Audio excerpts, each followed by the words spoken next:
안녕하세요. 여러분의 죽어있던 과학세포를 살려드립니다. 저는 과학생존 전문가 궤도입니다. 물리학, 화학에 이어서 오늘은 생명과학입니다. 요즘 20대 분들 낯설 텐데 2012년까지는 고등학교 때 생명과학이 아니라 생물을 배웠어요. 그런데 이제 생명공학, 생태계 보존 같은 내용이 추가되면서 시대 흐름에 맞게 생명과학으로 과목명이 바뀌었습니다. 생명과학, 말 그대로 지구상의 모든 생명체를 연구하는 과학입니다. 당연히 그 내용이 상당히 방대하겠죠? 물론 저희가 다 다룰 수 없습니다. 그러니까 두 가지에 집중해서 한번 알아보려고 합니다. 사실 이 두 가지긴 한데 제일 재밌는 내용이야. 생물의 진화 그리고 유전입니다.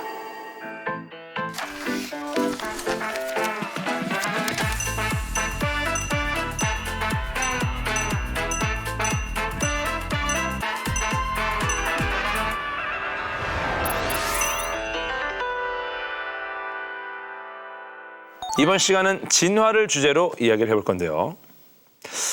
먼저 사진 한 장 보여드립니다. 여러분, 이게 어떤 식물일 것 같으세요? 이 식물의 이름은 테오신트입니다. 생소하시죠? 멕시코에서 자라는데요. 테오신트는 신의 곡물이라는 뜻입니다. 그런데 곡물이라고 하기에는 알갱이도 작고 개수도 너무 적죠.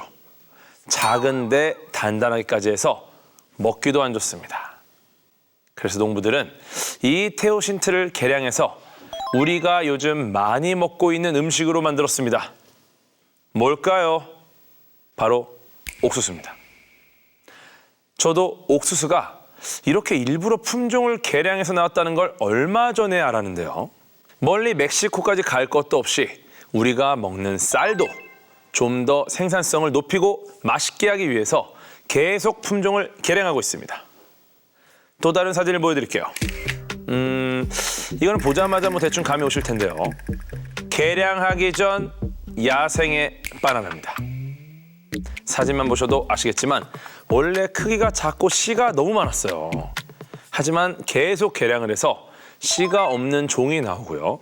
지금의 먹기 좋은 바나나가 나오게 된 거죠. 지금 우리가 먹는 바나나는 이렇게 개량한 캐번디시라는 품종인데요. 전 세계의 바나나 품종은 이 캐번디시밖에 없습니다. 단일 품종이라고 보통 하죠. 그리고 바나나를 잘라보신 분들은 아시겠지만 안에 작고 검은 점들이 있거든요. 이게 퇴화한 씨앗의 흔적입니다. 바나나가 야생에서 재배종으로 변하는 과정에서 씨앗이 점점 작아지고 줄어들었다는 사실을 알려주는 거죠. 이렇게 지금 우리가 먹고 있는 수많은 음식들이 이러한 육종 과정, 다시 말해서 동식물을 인간이 원하는 형태로 진화시키는 과정을 거친 결과물입니다. 씨 없는 포도, 씨 없는 수박, 이런 것들도 전부 다 육종식품이에요. 다른 작물에 있던 유전자를 삽입하는 유전자 변형식품, GMO랑은 달라요. 육종은 자기 유전자를 선택적으로 교배해서 개량하는 겁니다. 여러분이 아시다시피 진화라는 건 자연에서 원래 긴 시간에 걸쳐서 일어나는 과정인데 이렇게 인위적으로 짧은 기간에 진화 과정을 재현할 수도 있는 거죠. 여러분, 지금 지구상에 얼마나 많은 생물이 살고 있냐면요. 공식적으로 명명된 것만 180만 종 이상이고요. 와, 실제로는 1000만 종에서 1억 종까지도 있을 수 있다는 게 생물학자들의 추측입니다. 우리가 안 가본 곳이 많으니까 거기 또 얼마나 많은 생물이 있겠습니까?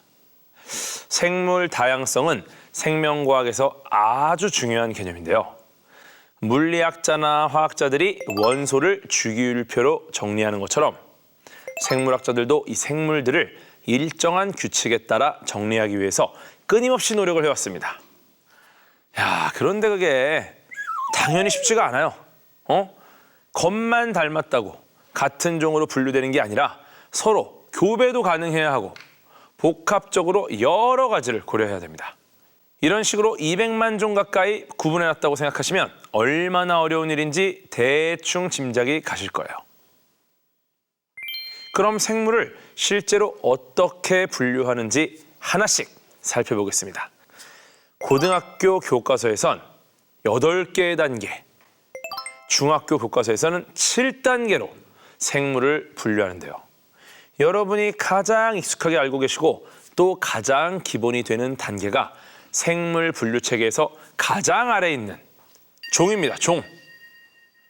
종의 개념은 생물학에서 아주 중요한 개념인데요. 다른 종과 생식적으로 격리된 자연 집단을 말합니다. 생식적으로 격리됐다. 야, 이 말이 좀 굉장히 어렵죠. 다시 말해서 같은 종이라고 부르려면 서로 교배해서 자손을 낳았을 때 그 자손도 번식할 수 있는 생식 능력을 가져야 합니다. 사자와 호랑이로 설명을 해드릴게요. 사자랑 호랑이는 서로 다른 종입니다. 그런데 서로 교배시켜서 자손을 낳도록 할 수가 있어요. 우리 이미 알고 있어요. 사자와 호랑이가 섞인 형태. 그런데도 사자와 호랑이는 같은 종으로 분류되지 않는 거죠. 왜냐면요, 수컷 사자와 암컷 호랑이가 교배해서 태어난 라이거, 수컷 호랑이와 암컷 사자가 교배해서 태어난 타이곤, 이 생물들은 사자와 호랑이의 특성을 모두 갖고 있지만 일반적으로 생식 능력이 없습니다. 무슨 말씀인지 아시겠죠? 종이 같다고 말하려면 서로 교배해서 태어난 새끼도 생식 능력을 가져야 하는데 그렇지 못한 거죠. 너무 슬픈 일이죠. 내가 생식 능력이 없다니. 네. 그래서 사자와 호랑이는 같은 종으로 분류되지 않습니다. 사실 둘은 자연 상태에서는 서로 교배하지도 않아요. 인간이 인위적으로 개입해서 라이거나 타이곤을 탄생시킨 겁니다. 이거랑 반대 사례도 있습니다. 말티즈, 아우 자꾸 귀여운 말티즈랑 시베리안 허스키 아시죠? 막 늑대 같아. 겉으로 상당히 달라 보이지만 둘 다 개라는 거 다들 알고 계실 겁니다. 말티즈와 시베리안 허스키가 같은 개로 분류되는 이유가 뭘까요? 둘은 교배를 하면 생식 능력이 있는 자손을 낳을 수 있기 때문입니다.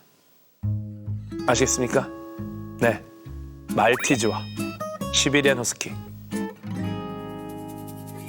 네, 사랑에 빠질 수 있다는 뜻이에요. 사랑에 빠진다? 네, 믹스견이 탄생하는 겁니다. 그 믹스견, 또 다른 강아지와 사랑에 빠진다? 자식을 낳을 수 있다는 거예요. 즉, 사랑에는 정말 요만한 말티즈와 이만한 시베리안 허스키, 혹은 정말 요만한 포메라이안, 이만한 시베리안 허스키, 다 생식 기능이 있는 자손을 낳을 수 있다는 거예요.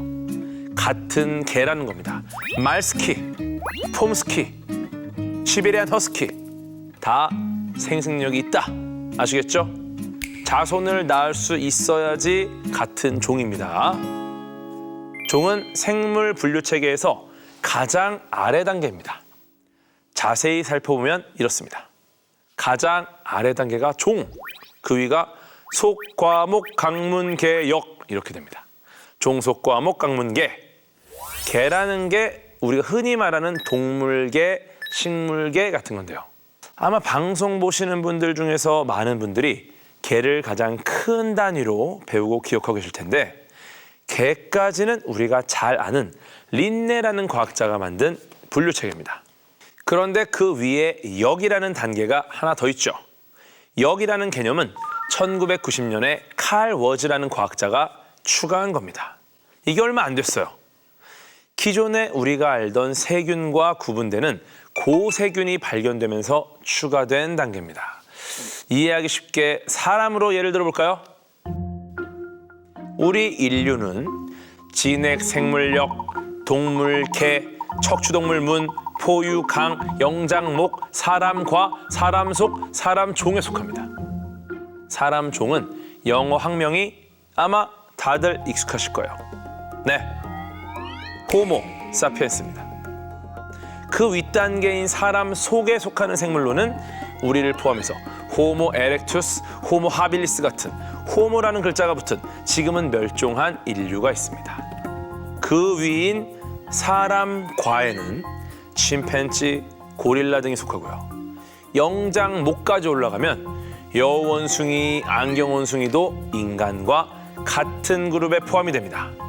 그리고 포유강, 새끼에게 젖을 먹여 키우는 생물체들, 개나 고래, 말, 곰이 추가되고요. 척추동물 문까지 가잖아요. 그럼 이제 물고기도 우리 팀입니다. 동물 개까지 가잖아요. 지렁이, 거미 들어오고요. 진액, 생물, 역으로 가잖아요. 식물까지 다 포함됩니다. 이렇게 거슬러 올라가다 보니까 지구에 사는 우리 모두는 하나라는 게 다시 한번 실감이 납니다. 우린 하나예요. 싸우지 마. 우린 하나예요. 아시겠죠? 식물하고도 싸우지 마세요. 하나입니다. 이렇게 하나의 공통조상으로부터 하나씩 가지가 갈라지면서 현재 많은 생물종이 생겨났는데요. 그래서 어떤 종이 얼마나 가까운지 알려면 그 갈라져 나온 분기점이 얼마나 가까운지를 보시면 됩니다. 갈라져 나온 지점이 서로 가까울수록 두 종의 유연 관계가 가깝다고 표현합니다. 그럼 유연 관계를 어떻게 따지는지 실제 예시를 만나보겠습니다. 몇 년 전 새우와 바퀴벌레가 사촌지간이라는 이야기가 인터넷에 떠돌았죠. 당연히 사촌은 아니겠죠. 하지만 데이비드 조지 고든이라는 사람이 바퀴벌레라는 책에서 바퀴벌레 맛이 새우랑 비슷하다고 쓰기도 했고요. 새우가 육지로 올라와서 바퀴벌레가 됐다고 주장하는 사람들도 있었습니다. 하지만 이 주장은 과학적으로 사실이 아닙니다. 새우랑 바퀴벌레 둘 다 느낌은 좀 비슷해요. 다리가 많고 뭔가 빠를 것 같은 느낌이야. 물론 새우가 빠른 건 우리가 못 봤죠. 하지만 왠지 느낌이 민첩한 느낌이잖아요. 먹을 때 보면. 그래서 새우랑 바퀴벌레 조금 고민이 될 것 같지만 분류학적으로는 매우 다른 그룹에 속합니다. 둘 다 동물계 절지동물 문에 속하지만 새우는 연갑강에 속하고요. 바퀴벌레는 곤충강에 속합니다. 아까 사람이 어떤 강에 속한다고 했는지 혹시 기억하십니까? 흔히 우리 포유류라고 할 때의 그 포유강입니다. 포유강. 곰이랑 말도 사람이랑 같은 포유강에 속합니다. 그런데 새우랑 바퀴벌레는 같은 강조차 속하지도 않은 거예요. 사람이랑 곰, 네, 사촌지간입니까? 말도 안 되는 소리죠.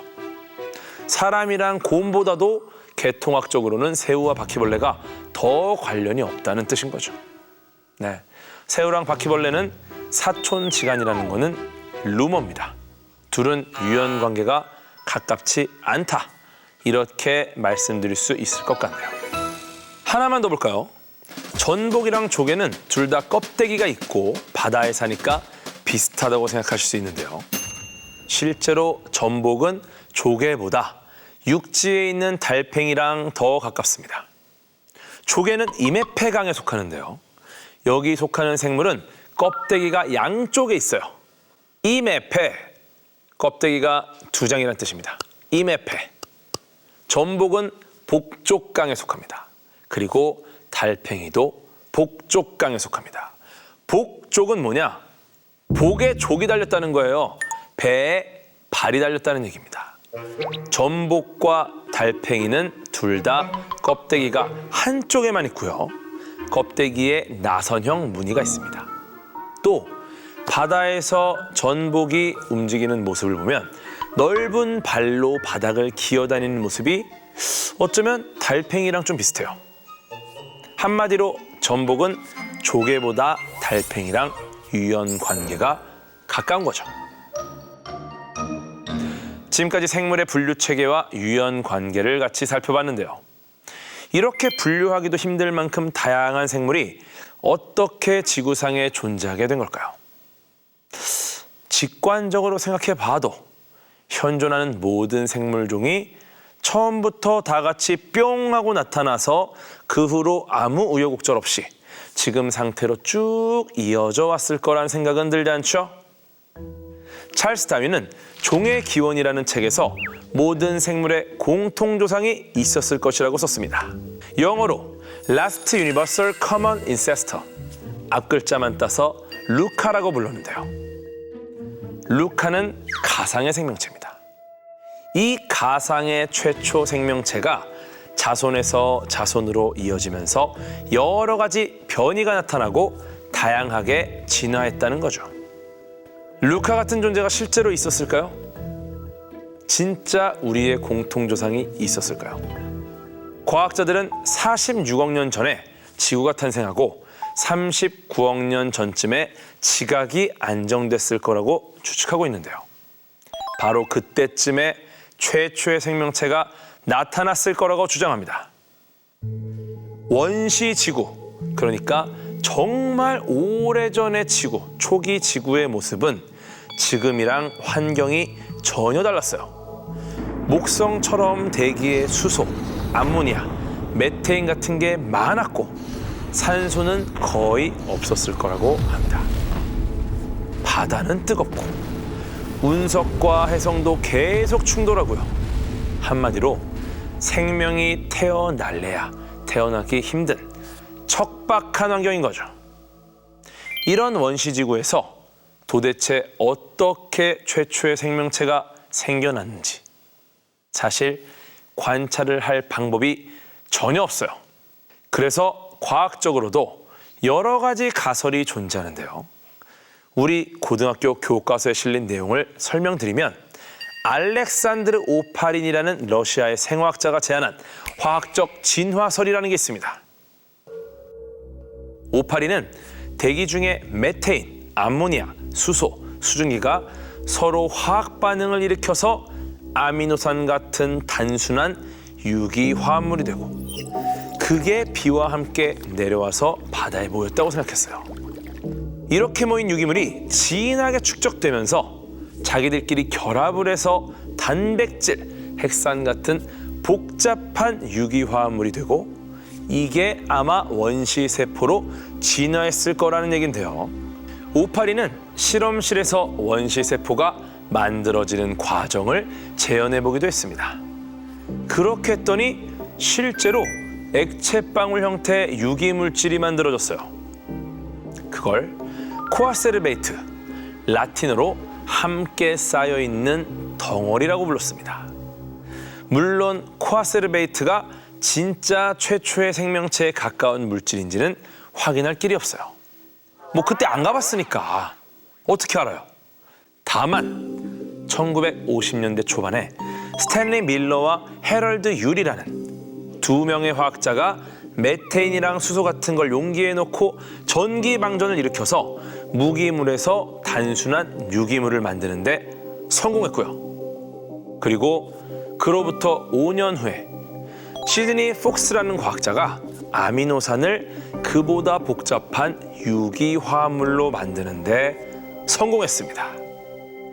물론 그럼에도 여전히 최초의 생명체가 어떻게 생겨났는지에 대해서는 통일된 가설이 없고 다양한 아이디어가 공존하는 상태입니다.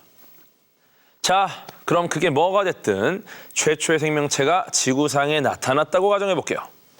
그 다음엔 과연 무슨 일이 있었을까?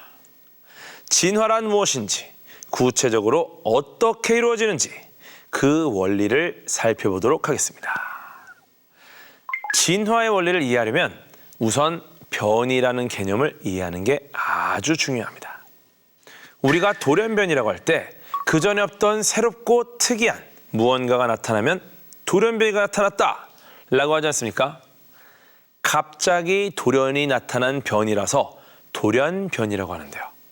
변이라는 개념도 그 돌연변이랑 같습니다.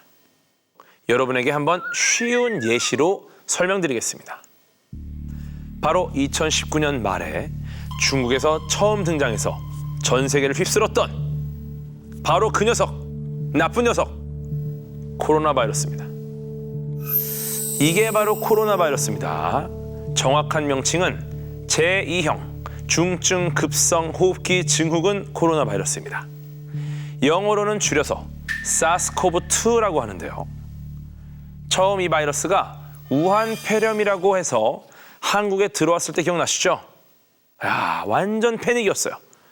평생 마스크 쓸 것 같은 그런 느낌이었는데 다행히 지금은 우리 모두가 마스크를 벗고 지냅니다. 이 바이러스는 코로나 바이러스의 변이종입니다. 사스코브2는 코로나 바이러스의 스파이크 단백질의 변이가 생긴 건데요. 기존의 감기 바이러스랑 다르게 입자 표면에 단백질이 튀어나온 게 왕관 모양을 닮았다. 그래서 코로나 바이러스라는 이름을 얻게 됩니다. 그 튀어나온 단백질을 스파이크 단백질이라고 부르는데요. 우리가 바닥이 뾰족뾰족한 축구화를 스파이크화라고 하잖아요. 같은 뜻입니다. 뾰족뾰족 튀어나와 있는 거죠. 일반적으로 우리 몸의 면역 체계는 이 스파이크 단백질을 감시해서 바이러스가 들어왔는지 판단을 합니다.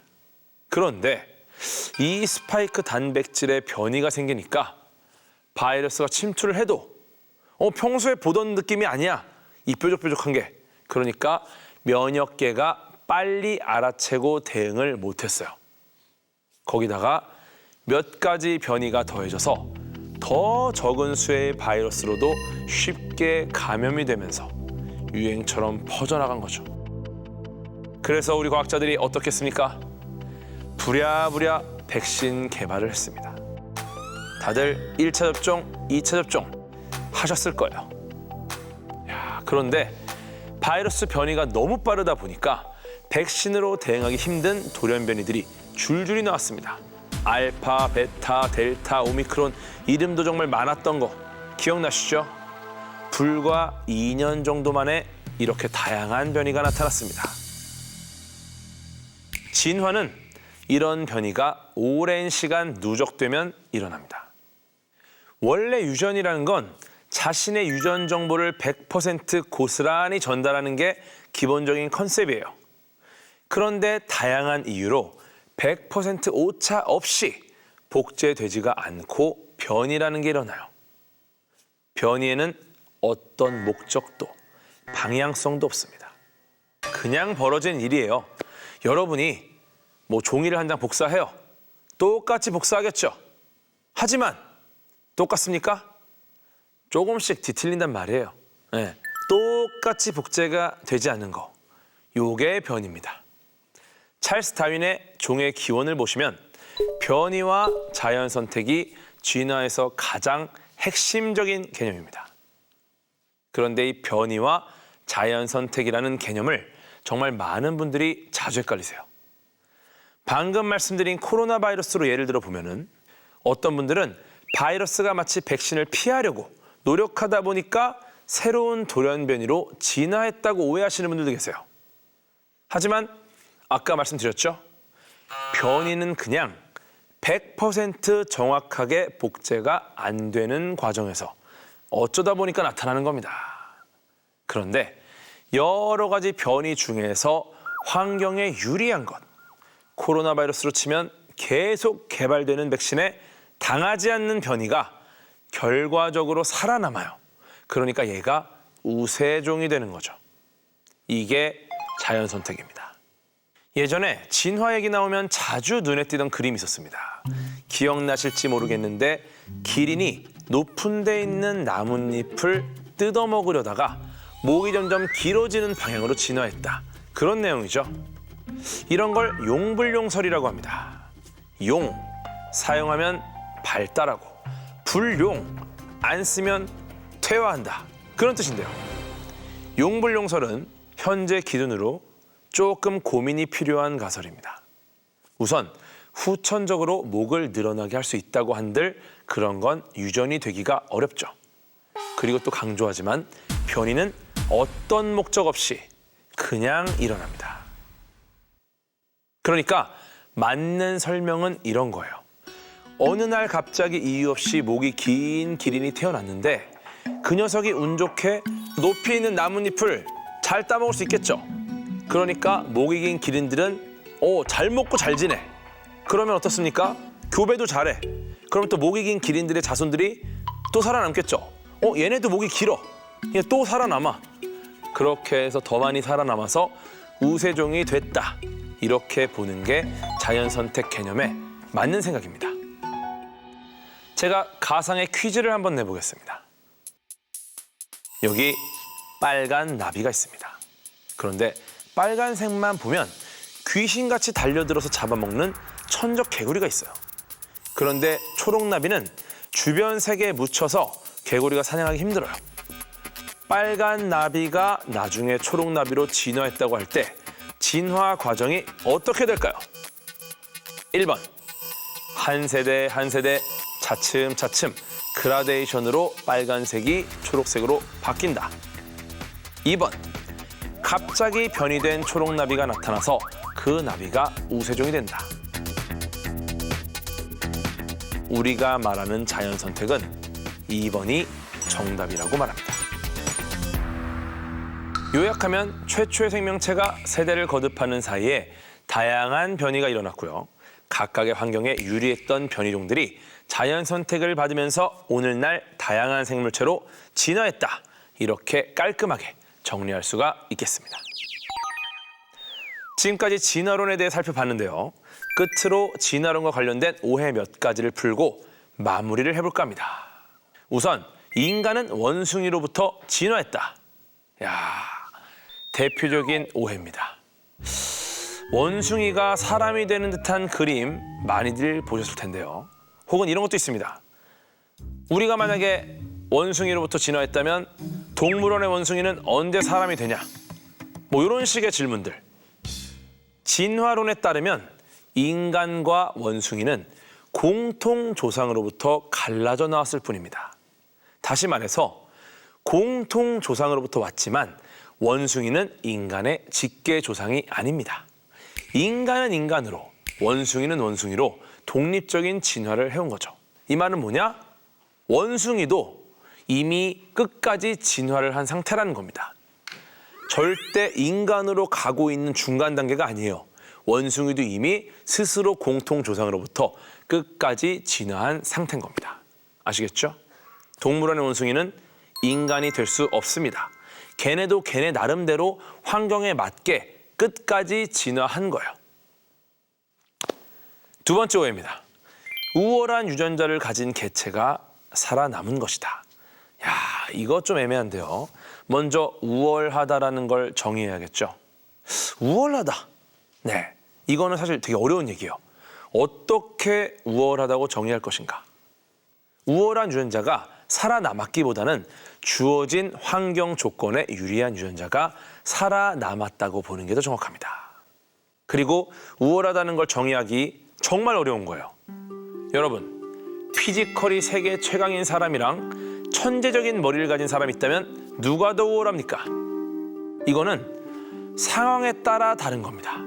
누가 우월하다, 절대적으로 무언가가 우월하다 라고 하는 특성을 찾는 건 정말 어려운 거죠. 네, 그러니까 우월한 방향이 아니라 살아남았어.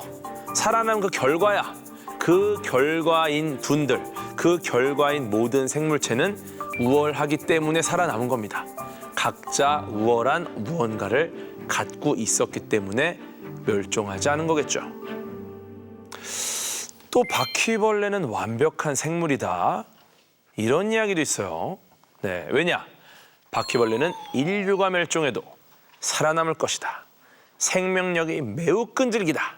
이런 말 들어보신 적 있을 겁니다. 하지만 이것도 오해죠.